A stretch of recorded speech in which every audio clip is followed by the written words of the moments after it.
Okay, let's do this. Mr. Mesh here. Welcome back. I hope you are doing well.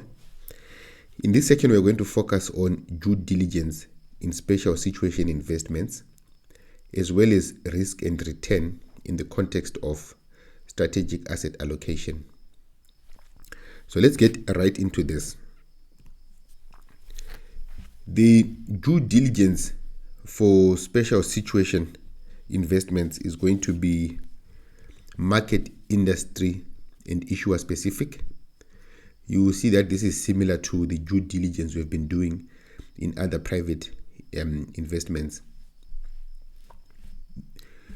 Take note of the fact that in special situations, there is limited time due to the cyclical or event-driven nature of distressed situations.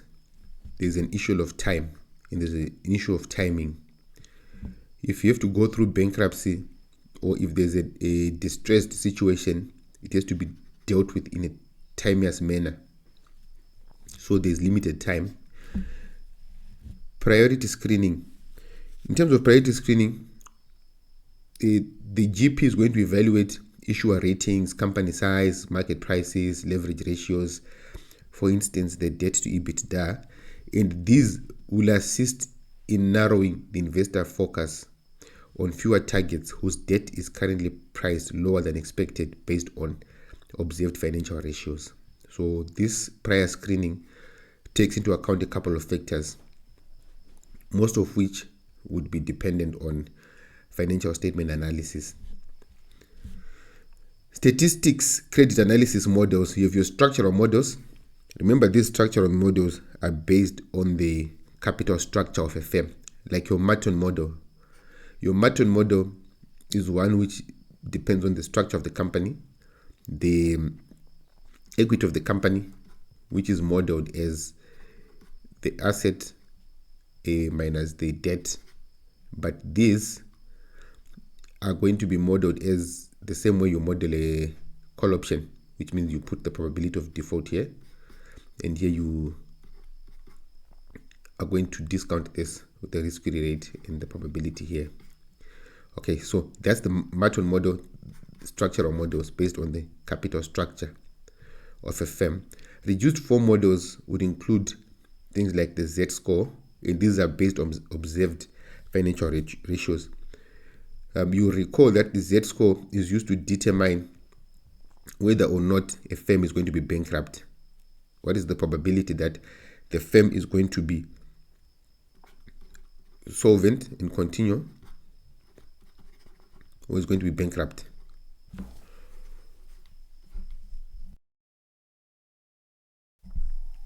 In this based on observed financial ratios, there are a couple of ratios that they consider when calculating the Z-score. For instance, they look at the liquidity ratio. The liquidity ratio, which is calculated as a ratio of working capital to total assets. And then another ratio that is considered when determining the Z-score would be the profitability ratio. And you know the profitability ratio is the retained earnings over the total assets. Another ratio that is taken into consideration is the market to book. So it's the market value of equity to the book value of the firm, market to book value. And then another one is the asset turnover, which is the sales over the assets. So this is the asset turnover. And then the fifth one is the asset efficiency. Asset efficiency, which is the EBIT to total assets. These are the observed financial ratios which are used to calculate the Z-score. Then the Z-score is then used to determine whether the firm is going to be solvent or insolvent. Okay, so these are the reduced form models. The challenges are that there is limited information and there is less data compared to typical corporate acquisitions. And there's also changing financial conditions.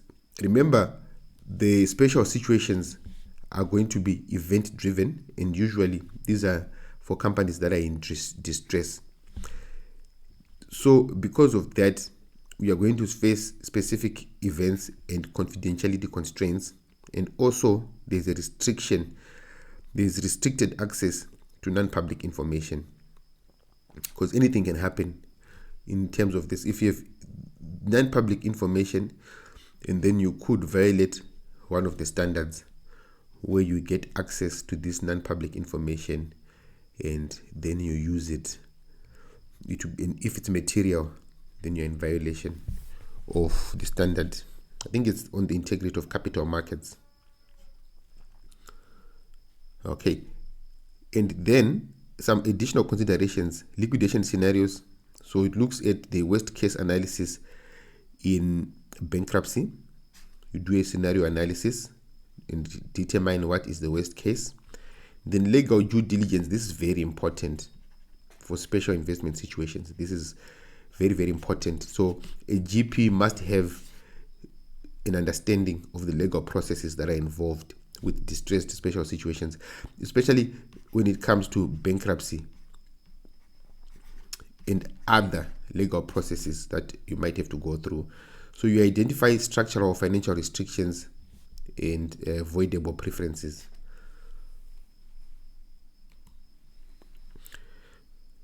The special situation valuation approaches, these are different, though you see the names, they sound familiar and they are similar to the approaches we have used in other investments. There are going to be differences, obviously, because of these special situations are event driven and the time frame is short in most instances. So the structural models, we gave an example of the Merton model, and we said these structural models are based on the company's capital structure. Capital structure, the value of the firm is the debt of the firm and the equity of the firm. And in the context of a Merton model, the equity of the firm is modeled as a call option. We have discussed this a couple of times. So that's one valuation techniques. We can use the structural models. The Merton model is actually specifically for credit analysis in instances of these distressed companies. Okay. And then the income-based approach. This income-based approach, we have your discounted cash flow models, which calculate a terminal value using growth or market multiples. This is well and good unless the company is not a going concern. If the company is not a going concern, with income models, the terminal value is a huge chunk of the valuation. So this will pose problems on the terminal value. We'll discuss more about this just now. Then the relative approach, this is where you use comparables. You compare firms. And also because of these are special situations, so these companies might be different in terms of their profiles and the levels of distress and which company might continue in the future. Then asset-based valuation is just the assets of the firm minus the liability. Key considerations are incorporating event likelihood. So you want to assess the timing and financial impact of distress events, e.g. bankruptcy or restructuring. You want to see, is it likely that this firm is going to into bankruptcy and be liquidated, or is going into bankruptcy and then be restructured and reorganized. The real options are going to give the right but not an obligation to buy. So if there's an option on the assets of the company, the investor has an option, has the right to buy, but they have no obligation to buy. If the company goes bankrupt, they are under no obligation. They do not exercise that right. Firms may have future alternatives to enhance shareholder value. So they might sell, they might have divestitures and so forth. And then also some of parts, you can value a company in terms of segments of the business. You value segments of the business separately. And then considering the income-based approach, I've mentioned that we are going to have challenges if the company is not a going concern. Remember, your income-based approach, what you do is to calculate the intrinsic value, you take the cash flows, you discount them, then you also include the terminal value, given that the cash flows might continue into the future. And in this instance, we are using the free cash flow to the firm. When you use the free cash flow to the firm, we calculate that using the weighted average cost of capital. Okay, this is we discount using the average cost of capital, the WACC, which is just based on the return on equity multiplied by the weight of equity plus after tax cost of debt, the weight of debt, and the return on debt, where the return on equity is based on the cap M. This is going to be based on the cap M. Okay, so you know this discount, and it would be different if it was the free cash flow to free cash flow to equity. We just use the return on equity to discount. The terminal value issues, it's a problem, as I mentioned earlier, because we are assuming that the company is a going concern. If the company is not a going concern, we get a problem. So non-distressed terminal growth rates or multiples lead to distortions if the company may soon restructure or liquidate, which means it stops to be a going concern. So that's where the terminal value issue comes in.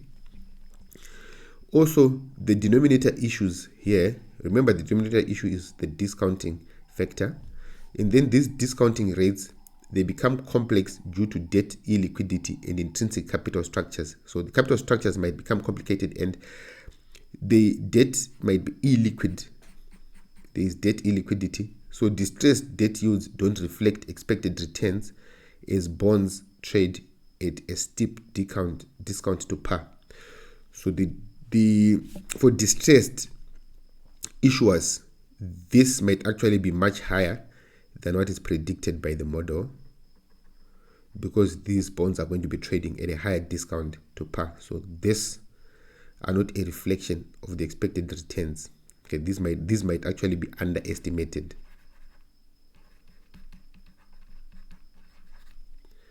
And then the numerator issues, which is the cash flows here. The free cash flow to the firm, adjustments to balance sheet and income statement items are required due to financial distress affecting normalized earnings. So it is going to be difficult to estimate the timing and magnitude of event-driven changes over revenue and cash flow. So to calculate this free cash flow to the firm, it's difficult because you might not be able to accurately determine the timing and the magnitude of event-driven changes to the revenue of the firm and to the cash flow of the firm. So the income-based approach faces numerous challenges. You have to remember the challenges first. You consider these challenges from the numerator perspective, the timing and magnitude of revenue and cash flows. The denominator challenges, it has to do with the discounting factor, in this instance the weighted average cost of capital. And the terminal value issue, this is a concern if the business might be restructured or terminated due to bankruptcy at some point in time. So looking at the relative value and asset-based approaches, we just do a comparison and the challenges. With the relative value approach, we use market multiples for peer comparison, and often these are ratios from non-distressed firms which don't account for financial distress. So the peers might not be in distress, and this actually reduces accuracy of valuation if a distressed firm is compared with healthier non-distressed companies. And for asset-based approaches, these distinguish between going concern value and liquidation value. If assets are sold individually to settle claims, liquidation value becomes a lower bound of valuation. So they use a lower bound if there is liquidation. What this does is that it limits the valuation to the lower estimates when the firm's ability to continue as a going concern is in doubt. So if we doubt that the firm is going to be a going concern, we value using the lower bound for the valuation. Let's quickly look at this example. I want you to read through this and then we do this example together. We'll just quickly go through it.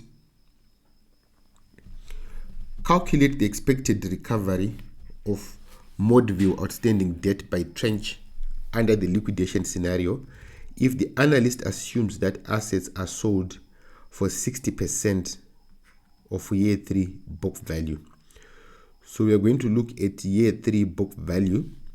Analyst construct an end of year 4 liquidation scenario, observes that year 3 total assets are this 5.596 million, and goodwill is that. She assumes Modview has fully drawn down its secured revolver and that goodwill should be excluded from value of assets sold under presumed distressed liquidation. So we have presumed distressed liquidation. Therefore, year 3 assets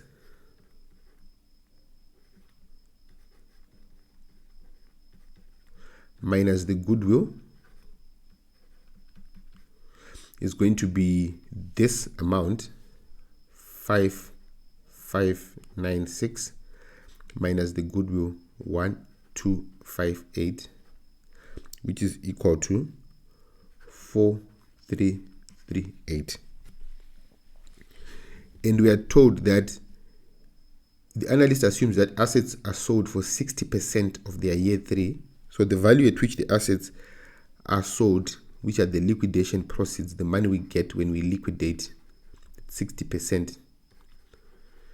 Liquidation proceeds, it's 60% of the year 3 value, 338. Remember, we subtracted goodwill because they say goodwill should be excluded from the value of assets. So we excluded the goodwill, minus. That's what exclude means. We calculate this.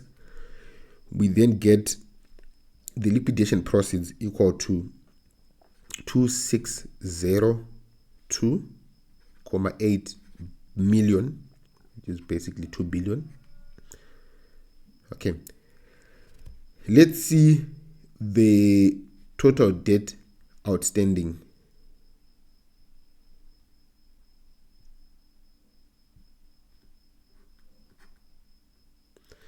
Total debt outstanding. We assume that Modview has fully drawn down its secured revolver. So this revolver is fully drawn down, 250, plus the 2.2 billion. Since it's in millions, let's just change this to million, 2200, and then 600 million, and then 500 million. We add all of these, it should be 3550. So we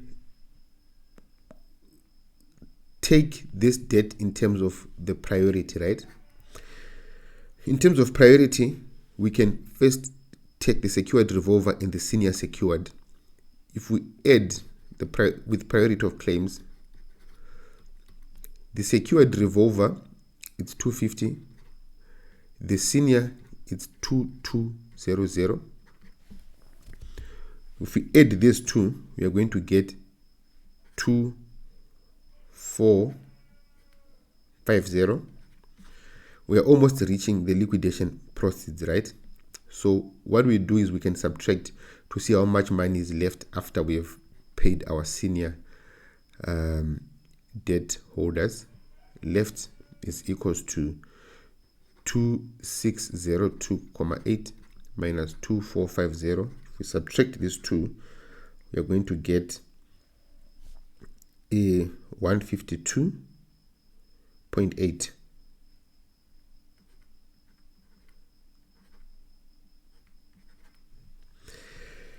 All right, and then we now come to we pay part of this. We can't pay all of it, so we're only going to pay of the 600. We're going to pay 152.8 of the 600, which means we are going to cover 25.5% of the junior secured second lien debt. So what we have done in this instance is that we have fully paid the secured revolver, we have fully paid the senior secured, but this has been partly paid, and this mezzanine debt, nothing, zero. No, they get nothing. Okay. The junior secured only recover 25.25%. In the unsecured mezzanine debt of 500 million, they lose everything. They don't recover anything. They recover zero. Discuss the impact of distressed liquidation scenario described above on the company's convertible preferred shares. So this is very straightforward, right?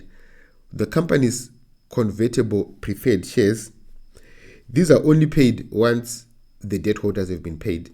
And already we have seen that this mezzanine debt gets nothing, which means the preferred convertible shareholders are also going to get nothing. So the claim for the preferred convertible shareholders is zero, nothing. All right, this is under the distressed scenario. I want you to read through this also, and this also is supposed to be straightforward. So you can pause, do it, and then come back. We do it together.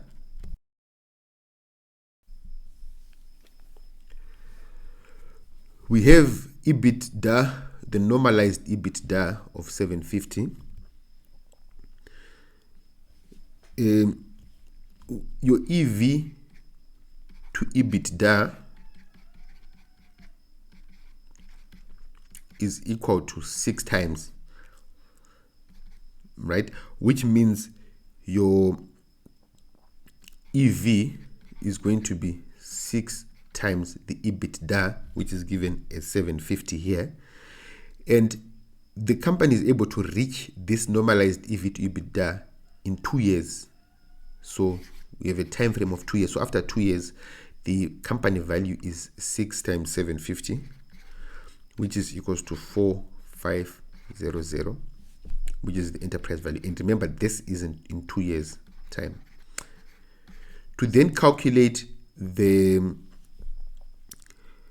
value of the firm now, we discount it. So Madview Industry, it discounts using the 5% risk-free rate. Calculate the implied value if this is a going concern. We basically take the face value or the future value as 4,500, and then we have the interest given there as 5%. This is 2 years time, so your N is equals to 2. There are no periodic payments. Then we compute the present value, which should be 4081.6. So this is the implied value of Modview as a going concern at the end of year 4. This is at the end of year 4, given that in year 6 the normalized EBIT is this. Alternatively, you can just use the discounting formula. You know that the present value, instead of you can calculate whatever is faster for you, the present value is just the value in the future in 2 years time over 1 plus the discounted rate 5% to the power of 2. Then you solve for the present value. Should be easy. Okay, assume 1/3 probability of a distressed liquidation at the end of year 4. Solve for Modview's enterprise value at the end of year 4. So we are going to assume the probability of distress at the end of year 4 of distressed liquidation is 1/3. The liquidation proceeds, we calculated these liquidation proceeds, and we said the liquidation proceeds are given by 60% of the book value. These numbers, you will see them in the previous calculation. We actually got this answer. Okay, so the present value of Modview as a going concern, we obtained this value here, 4081.6. So the implied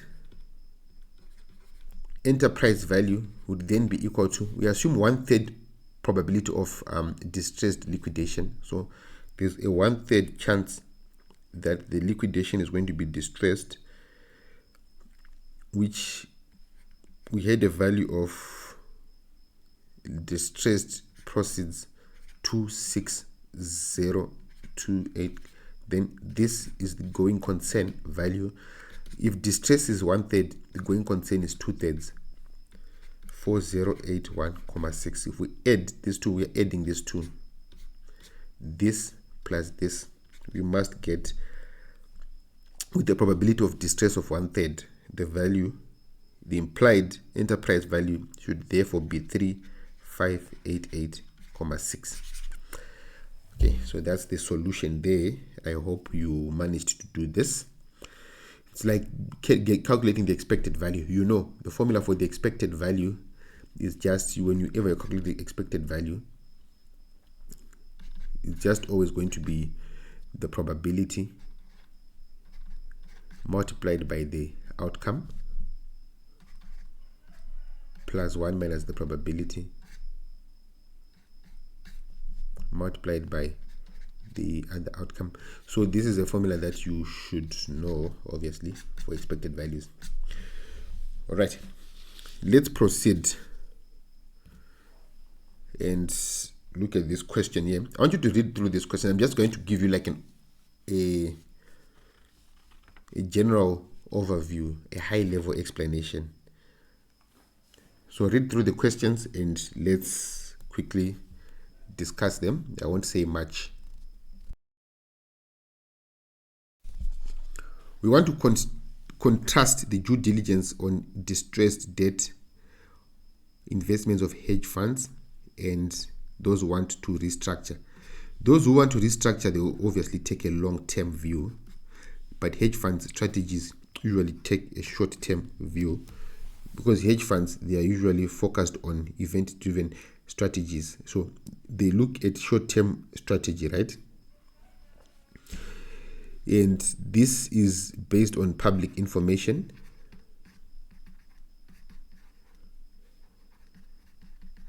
And things like the liquidity and so forth, and then they trade based on all of the information that they have at their disposal. But with restructuring, in this instance, they take a long-term view, and the due diligence is going to assess how they can change, reorganize, and increase the value. So they are going to reorganize this firm, and because of the time frame, they want to increase the value of the asset. And they are going to consider all of these things, taking into account a longer time horizon. Explain the issues associated with estimating the cost of debt capital when valuing a distressed company using the discounted cash flow analysis. Okay, so remember I said when you use the discounted cash flow analysis, there are a couple of things that you need to take into account. And this cost of debt is usually estimated using the yield to maturity. Remember, the yield to maturity is basically a reflection of what is promised. So it reflects the promised return on the debt. But however, what we want is not the promised, but we want the expected return. And the expected return, when we are dealing with distressed companies, should include the expected loss. It must include the expected loss. And because of this, the yield to maturity, it provides an inaccurate estimate of the cost of debt. So the yield to maturity is going to be inaccurate.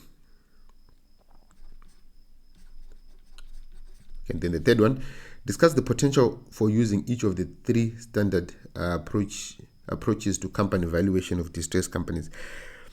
So here you just consider all the three approaches. Remember, the first one was the income approach.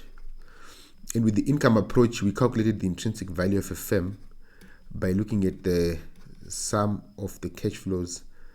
We use the free cash flow to the firm divided by 1 plus the work from I is equals to 1 to n. The work, this is to the power of I, plus the terminal value over 1 plus the average weighted cost of capital at the final. And then you take three considerations, right? You're going to take the consideration of the numerator, this numerator, we said the concerns are going to be on the timing and magnitude. Timing and magnitude of the cash flows. And then in terms of the denominator, this one, in terms of the denominator, there's going to be an underestimation of this value because the firms in distress are usually going to have this higher weighted average cost of capital. So this is also going to be a challenge. And also the third consideration is going to be the terminal value. And this goes to assumptions of whether or not the firm is a going concern. Then number 2, the next approach can be relative valuations. Then relative valuations, you might be valuing companies and comparing them to companies that are going concern when your company is in distress.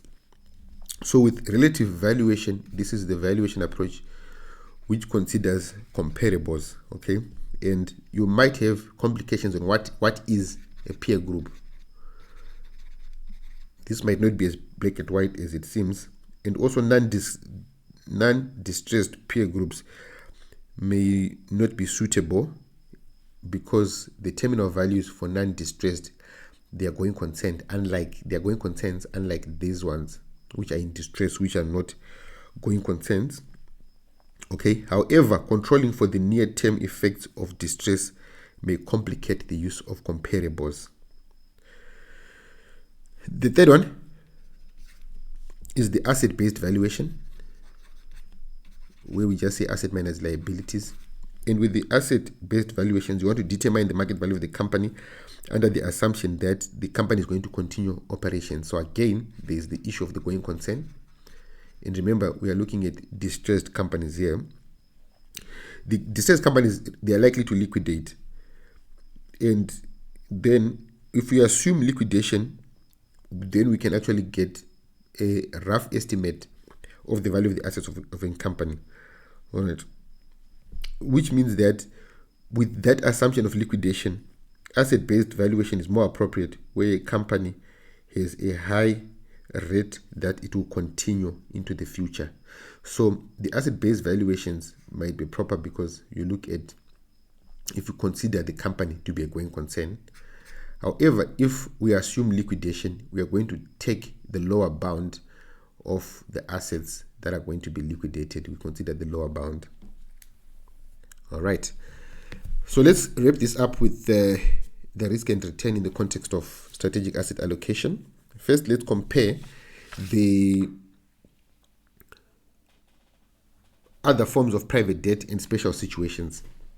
With private market debt instruments, these typically involve sub-investment grade or unrated issuers and assets, and often it involves securities with restrictive covenants and contingencies, such as callability or equity-like features. We have talked about this in detail, so I hope you remember. That's on private debt. We actually had an entire section on private debt. In terms of credit risk, for special situations, the focus is going to be on distressed assets with potential of mispricing and recovery and lower expected losses than purchase price. Other forms of private debt typically are of higher credit quality as compared to special situations with predictable interest and income principal. In terms of liquidity, risk is quite high for special situations because these firms might go bankrupt and liquidate. The profits from forced sales and mispriced assets, that's how they're going to profit, mispriced assets or forced sales. Liquidity risk is moderate for private debt. Liquidity risks may arise, but this is less dependent on forced sales. So there are no forced sales in private debt. But in special situations, this can happen. Forced sales can happen, especially in instances of bankruptcy. Legal risk is quite complex here. So for the GP, it's very important to have expertise in legal navigation. It's very crucial. And in other forms of debt, there's lower legal risk, fewer complexities in credit disputes. Inflation and interest rates, it's minimal for special situations because these ones are short term. Remember, they're event driven in distress situations. So they're less sensitive to inflation and interest rate risk. Private debt has higher sensitivity to inflation and interest rate fluctuations. In terms of return, the sources of return for special situations is the price appreciation through asset recovery and restructuring. So they sell those assets or they restructure and sell at a higher value, they get their money. The source of income from private debt is primarily income and return principal. Diversification potential is quite high for special situations, it's very high because it provides diversification relative to the traditional private and public debt. So you can actually diversify using special situations in a portfolio that already has private and public debt. In private debt, it's moderate. The returns primarily driven by interest rate movements and credit quality. So private and public debt, these generally do not, they have some correlation. They are correlated in a way. But with special situations, the correlation is low, hence the potential for diversification. Okay, read through this and then we're just quickly going to discuss this one and do a few more questions to wrap this section up. Discuss how Northern States' economic outlook may affect the allocation decision to include special situation investments in their private debt portfolio. Okay, so I hope you read through this.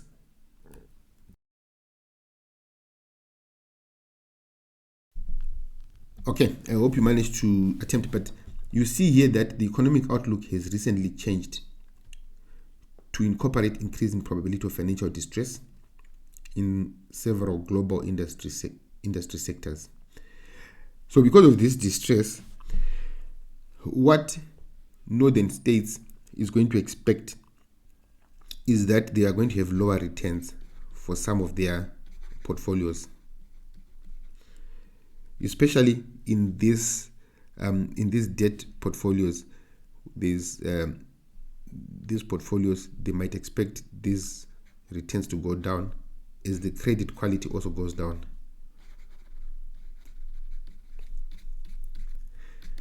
Okay.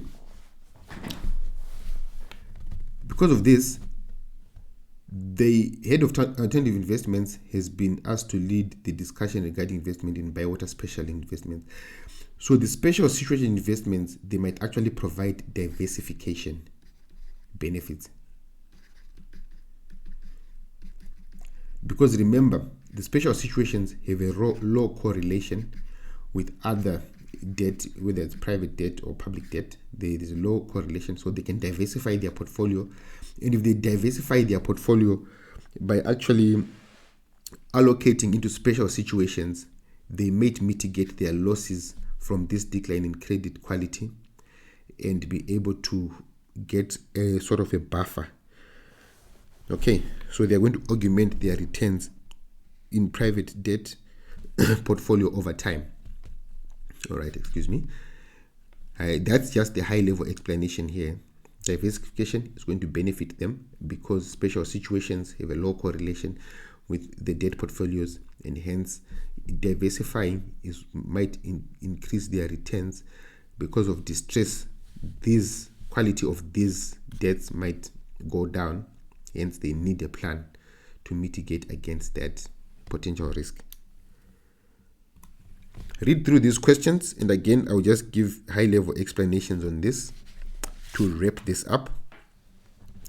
The first question: discuss how a special situations fund creates value for investors with respect to credit risk in distressed debt situations. We want to look at special situation fund GPs, how they are going to create value with respect to credit risk in distressed debt situations. If we have distressed debt situations, we have the potential for mispricing. We have the potential for mispricing, and we have a potential for recovery. So what the GPs are going to do, because the GPs, we expect our GPs to have specialized skills. They must have specialized skills that just goes beyond financial statement analysis. They identify these situations. They identify where there is potential mispricing in the market, or there's a potential to actually restructure, reorganize, and increase the value. So they decide through due diligence. They're going to make a decision through due diligence which route they're going to take. And this is going to involve capitalizing on purchases when investors are forced to sell. There might be a situation where investors are forced to sell. And this would happen in some instances in bankruptcy situations. This might happen in bankruptcy situations.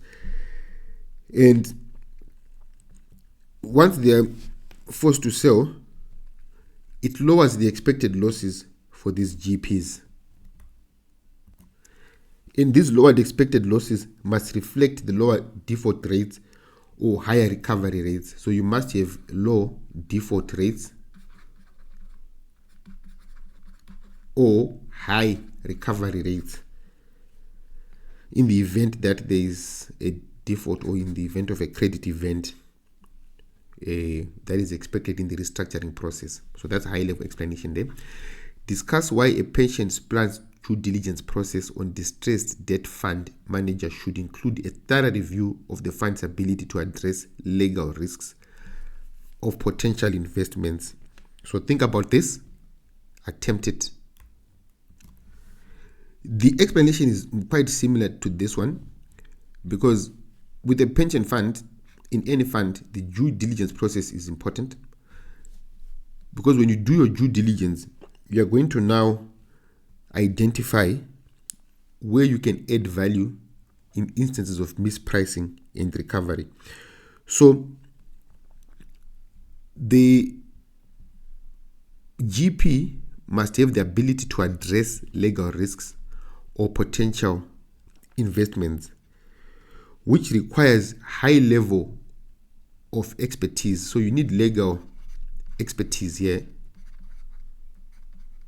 for you to be able to navigate through the restructuring and insolvency laws. Okay, so the complexity of issues arising from creditor disputes in a distressed environment highlights opportunities for fund GPs. So it's actually an opportunity because of the disputes, and it's an opportunity if the GP has the legal expertise that is necessary to navigate through bankruptcy. That is, to navigate through the bankruptcy process and be able to negotiate. It's important for them to be able to negotiate reasonable recovery rates which are acceptable, and lower default rates in the distressed situation. Okay, and then the last one, discuss why a special situation fund may focus on specific industries in selection of portfolio assets. Okay, think about this and just try to jot down the main points. So basically, the special situations investors, they are going to focus on specific industries because some industries might have more favorable characteristics for distressed investments. These favorable characteristics might include things like cyclicality, and also if in these industries there's a prevalence of secured debt,